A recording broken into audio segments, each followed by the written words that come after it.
अपने कम से कम 500-700 कौवे प्रतिदिन आते हैं जो चावल खाते हैं।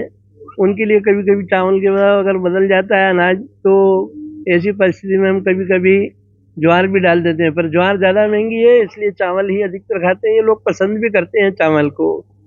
और तकरीबन शाम को 6:30 से 6:45 के बीच धुंधलके का टाइम है इनका, उस समय आते हैं और अपना भोजन करते हैं और वापस चले जाते हैं।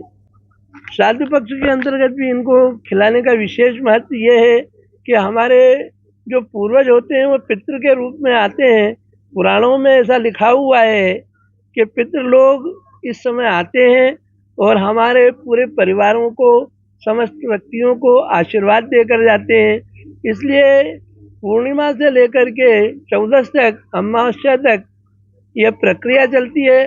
सब लोग भारतीय जन समुदाय के अंदर जितने भी हैं वो सारे के सारे लोग ये पितृपक्ष के अंतर्गत श्राद्ध करते हैं और इन कौवों को खिलाते हैं।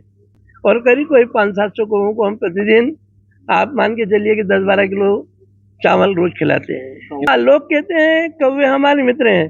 हम तीनों मित्र की भांति रहते हैं। ये मेरे छोटे भाई की तरह विजय हैं, मिस्टर शंकर राव जी मेरे बड़े भाई की तरह हैं और मैं हूँ। हम तीनों यहाँ पे रोज प्रतिदिन कौवों को डालते हैं। कौवे हमको पहचानते हैं करीब करीब। हमारे जाने से कभी कौवा भयभीत नहीं होता है, उड़ता नहीं है, खाता रहता है बराबर बराबर।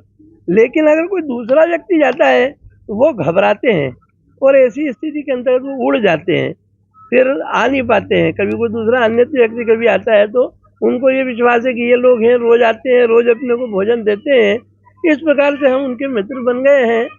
ये प्रकृति की इच्छा भी है। हम रिटायर्ड व्यक्ति हैं नवोदय विद्यालय के, तो हमारे पास समय रहता है तो सायंकाल के समय हम ये कार्य रोज प्रतिदिन करते हैं।